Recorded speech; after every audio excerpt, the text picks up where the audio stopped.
So games that have hundreds hour plus gameplay. I gotcha.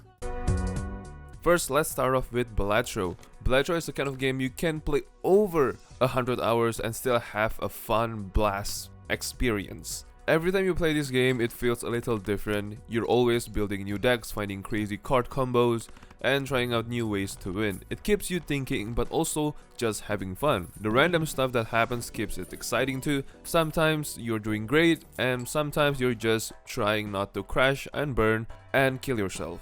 And that makes it really fun. Plus, you keep unlocking new cards, new jokers, and new decks, so there's always something new to play around with. The pixel art is cool, the music is chill, and when you're deep in a run, hoping for that one perfect hand, it gets super intense in the best way possible. So, it is so easy to tell yourself just one more run, and then it's suddenly 3 AM, and then tomorrow you will not go to work and just play Batro. So, Batro just has that perfect loop of playing, learning, and getting better. That's why it's not just a game you play once and forget. It's a game you keep coming back to over and over and over again. And please keep this in mind. If you play this, just lock yourself in your room because you will not be getting out for months. Alright? Keep that in mind. Next, we have Persona 5 Royale. Persona 5 Royale is one of those games where you blink and somehow 100 hours are gone. The story grabs you fast and the characters actually feel like your friends. You're living this double life, school during the day, stealing hearts at night, and it somehow never gets old. There's always something new to do. You know, studying, hanging out, fighting monsters, exploring the city. Every day you are making choices that actually matter, and with all the extra stuff they added in Royale, like new characters and a whole new chapter or semester, because this is a school life, it just keeps going. The music is a vibe, the art style is so sick, and honestly, even after 100 hours plus, you don't really want to leave. It's not just a game that you beat, it's a world you kind of want to live in for a while. And honestly, it is so immersive that you just want to play this game over and over and over again. Next, we have Disgaea 6. Now, I know Disgaea 6 is not really the best Disgaea. For me, the best Disgaea is actually Disgaea 2. But Disgaea 6 has a lot of improvement, but let's not talk about the graphics because the graphics are kind of a no-no. Okay, so Disgaea 6 is one of those games that can easily pull you in for over 100 hours without you even noticing. It's all about chasing insane numbers like the previous one, of course, like leveling your characters way up to 999999999. Yes, you can do that, and it gets super addicting very fast. The gameplay is pure chaos in the best way possible. You move around the grid, stack your characters, throw them across the map, and pull off ridiculous planet-destroying attacks. And the animation is still insane, though it is not as good as the 2D one, unfortunately, for me at least. What really keeps you playing is how deep the customization goes. You're not just leveling up, you are reincarnating characters to make them even stronger, grinding inside endless dungeons, and fine-tuning your team to perfection. Plus, Disgaea 6 brings the new auto battle and strategy programming like the Gambit system on Final Fantasy XII. So this auto battle lets you set up your team's moves and watch your crazy plans unfold. And even after the main story, which is goofy and honestly quite fun, about a zombie trying to save his dog, there's a massive post-game full of tougher bosses and new challenges. Between the non-stop grind and the endless upgrades and quite pretty good humor, it's way too easy to lose yourself in Disgaea 6 for hundreds of hours without getting bored. Of course, Terraria! Terraria is one of those games that hooks you in for hundreds of hours because there's always something new to explore, build, and customize. On the surface, it's a 2D sandbox game where you can dig, build, and fight your way through a randomly generated world, but the deeper you get, the more you realize how massive it really is. From mining underground to fighting bosses to crafting all sorts of crazy weapons and gears, and Terraria offers an almost endless variety of activities. What makes it so addictive is the sense of progression. You start off simple, just trying to survive, but soon you're building huge structures, exploring massive caves, and facing off against tough bosses. Each new item or weapon you craft opens up more possibilities, making you want to see just how far you can go.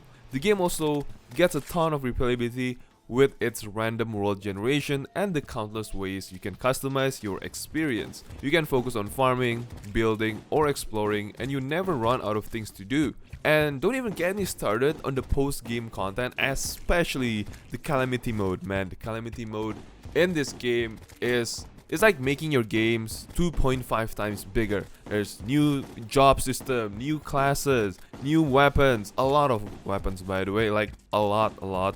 And it just keeps on giving. So if you really want a game that's super worth it, I think this is for you. I know it is not the best looking game, but it is probably the most fun games in this list.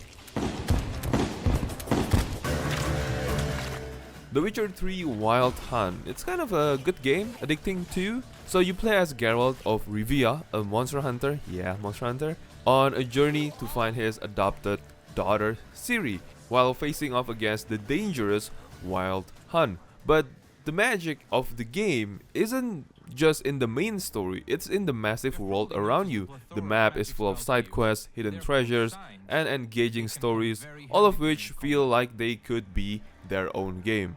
The combat blends swordplay, magic, and alchemy, making every battle feel unique and rewarding. Although, honestly, it's not my cup of tea, like the combat, but it works pretty good. And it's not just about fighting, you're also crafting, making choices that affect the world, and exploring beautifully detailed landscape. Every decision has weight, whether it's saving a village or diving into political themes. And the expansions, man, like Heart of Stones and Blood and Wine, add even more content, continuing the story with new regions and characters. The Witcher 3 offers so much that it never feels like it ends. There's always something new to do, and with its rich storytelling and gameplay, it's easy to lose yourself in the world for hours on end. Honestly, this game still rocks in 2025. Alright, we seem to... Yeah, we have a Gundam game right here, boys. SD Gundam G Generation Cross Race. You will sink 100 hours into this gameplay because it is so massive. The content is so big. The game features storylines from multiple Gundams universes like Mobile Suit Gundam, Gundam Wing, Gundam Seed Destiny, and Iron Blooded Orphans, giving you hours of unique missions and battles. You can also unlock and upgrade countless mobile suits and pilots, creating your own dream team and experimenting with different setups, which keeps things fresh. The strategic turn-based combat is another reason the game is so addictive. Each mission challenges you to carefully manage your units and resources, and the increasing difficulty makes you rethink your tactics. Although, if you are at the end game, you can basically auto this game. Plus, with the RPG elements like leveling up units, unlocking new abilities, and tackling post-game content and special challenges, there's always something to keep you coming back for more. And honestly, this game is really addicting, so be careful with that, especially if you're a Gundam fan.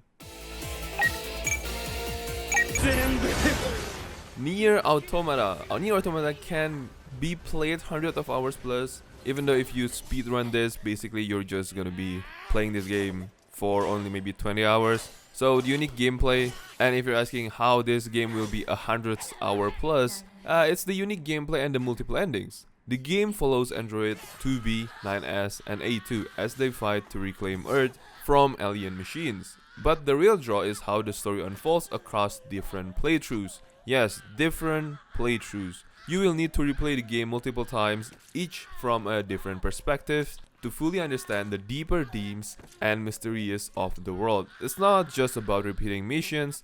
Each playthrough reveals more about the story and the characters, making every run feel fresh. The combat is fast-paced and fluid, combining hack and slash action with RPG elements. The game also mixes in some cool gameplay variety, like switching between side-scrolling, bullet hell, and traditional 3D combat, which keeps things exciting. On top of that, there are tons of side quests, upgrades, and hidden lore to discover.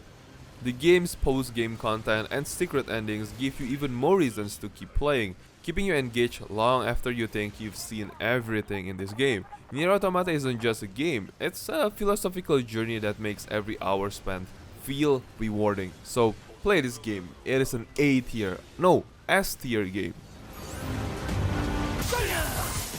The next is Devil May Cry 5. DMC5 is one of those games that will easily keep you hooked for over 100 hours just because of the combat alone. I know, the story is not the best in Devil May Cry, but the combat, man. In this game, you play as Nero, Dante, and V, and of course the DLC, Virgil, each with their own unique combat style. The combat is fast, fluid, and super satisfying, especially when you're chaining combos and trying to rack up those stylish rankings. Man, it's all about mastering their abilities, upgrading moves, and constantly improving your skills. And trust me, the battles never get boring, especially with all the different difficulty levels and tougher bosses. Now, the Virgil DLC will totally bring you back for more. Virgil's playstyle is totally different from the other characters, so it feels like a fresh experience. He comes with his own iconic weapons like the Yamato. You can play through the campaign, Bloody Palace, and the Void as him. The best part is, you get the Virgil EX Provocation Taunt to boost your style rank, and sweet Virgil Battle Music Pack to spice things up. If you wanna dive in fast, the Virgil Early Unlock Pack lets you play as Super Virgil right away, along with some cool extras. So yeah, the Virgil's DLC and all the hidden stuff to find, secret missions, and endless ways to improve your gameplay. DMC5 is definitely one of those games that keeps you coming back for more, whether you're perfecting combos, or just vibing with epic action, or just no damage run, or anything else, or just satisfy yourself with those stylish points. So DMC5, go check it out. Celeste. If you love tough platformer that also packs an emotional punch, I think Celeste is the game for you. It's not just about jumping, it's all about mastering every movement with precision and skill. After completing the main story, the B-side and C-side chapters offer even tougher challenges, pushing your abilities to the limit. On top of that, there are strawberries hidden throughout each level, making the game even more challenging for completionists. The emotional depth of storytelling, which tackles mental health, adds layer to the gameplay, giving you a reason to revisit the game. Whether you are aiming for perfect runs, collecting the strawberries, or reliving the story, Celeste will keep you hooked for hours with its challenging platforming and heartfelt narrative. A super good game. Go and give this game a try, support the developer, because this is just, I don't want to say it's a simple game, but it is quite a simple game, but so rewarding and satisfying at the same time. Go and check this game out, super good game. The last but not the least is Oxygen Not Included. Yeah, the game made by the same developer as Don't Starve Together. So Oxygen Not Included offers a deep survival experience where you manage a colony of duplicants in a harsh underground world. You need to balance oxygen, food, water, and power while dealing with dangerous environments. The real fun comes from managing resources and optimizing your colony. And the game lets you unlock new technologies, explore biomes, and work towards big goals like escaping the planet. It's a game of trial and error with frequent updates to keep things fresh. This game is amazing. And if you like harsh challenges, super satisfying and maybe rewarding like Dark Souls or Elden Ring, this one is for you. And if you do love automated, satisfactory, this is also the game for you. So keep an eye on this game and better try it out yourself. It is a pretty good game.